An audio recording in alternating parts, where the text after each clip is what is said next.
Hello again. Today we are going to learn 5 different properties of parallelograms, and then we're going to learn how to use those properties.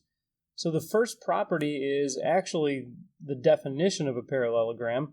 A parallelogram is a quadrilateral, which means it has 4 sides, with 2 pairs of parallel sides. Okay, so that means all opposite sides are going to be parallel. So QR is going to be parallel to SP. So QR is parallel to SP. Segment QR is parallel to segment SP. And segment PQ is parallel to segment RS. Okay? So that is by definition of a parallelogram. Opposite sides are parallel.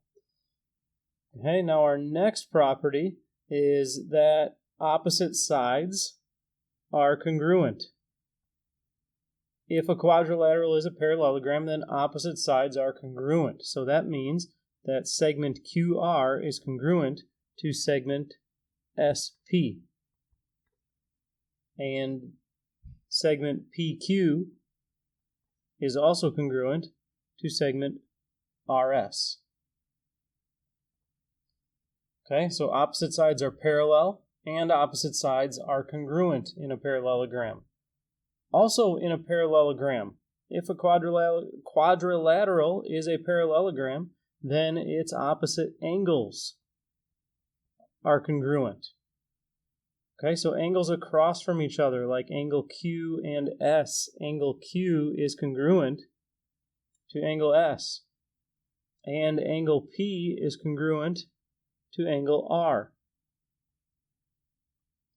So we have opposite sides parallel, opposite sides congruent, and opposite angles congruent. Okay, next, if a quadrilateral is a parallelogram, then its consecutive angles are supplementary. Okay, now I'm going to give some measures here. They're just going to be variable measures. I'll call this x degrees and this y degrees. And we already know that opposite angles are congruent, so that means this over here is x degrees and over here is y degrees.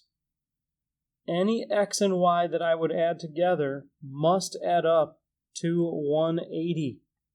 So any x and y add up to 180 degrees because consecutive angles are supplementary. Supplementary means 180 degrees.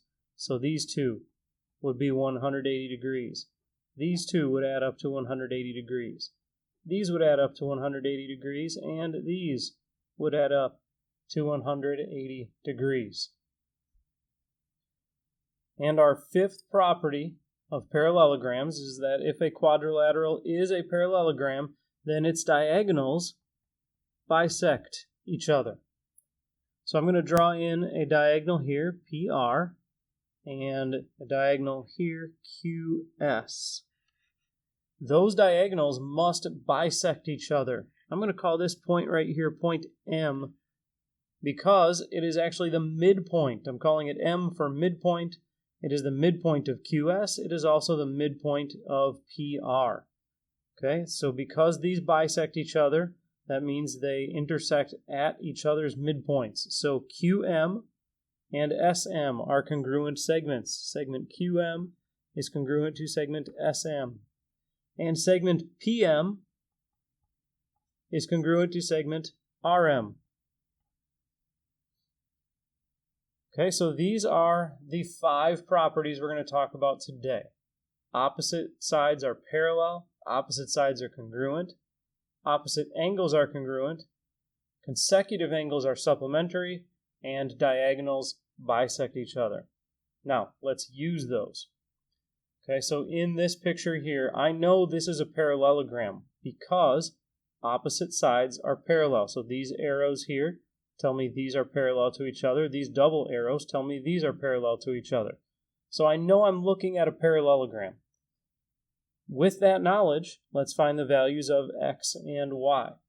So in a parallelogram, opposite sides are congruent. So I know that these two sides have equal length. So x plus 6 is equal to 13.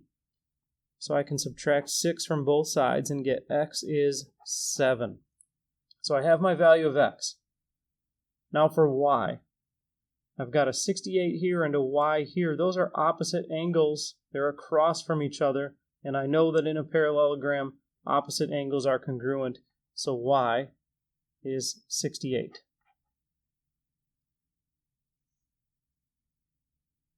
This gate forms parallelograms. Okay, so everything here is a parallelogram except for these ones that are cut in half.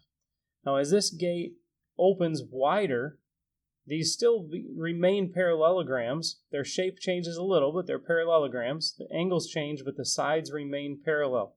As it closes farther, the sides still remain parallel. So they will always be parallelograms. So find the measure of angle ADC. Okay, so D is the vertex here. Find that angle measure. When the measure of angle DAB, so vertex A, is 65 degrees. Okay, now these are consecutive angles right next to each other. Opposite angles would look like this, A and C. A and D are consecutive angles. Consecutive angles in a parallelogram are supplementary. So that means that if I do 180 minus 65, I will get the measure of angle ADC. Okay, so 180 minus 65 is 115. So the measure of angle ADC is 115 degrees. Okay, now we have angles or variables x, y, and z. I know this is a parallelogram because I have these opposite sides parallel, and these double arrows tell me these opposite sides are parallel. So that means that these sides are congruent. So 2x minus 3 is equal to 37. So I can add 3 to both sides and get 2x equals 40, and divide both sides by 2, and we find x is 20. Okay, now y, I have opposite angles here. Opposite angles in a parallelogram are congruent, so y is 123.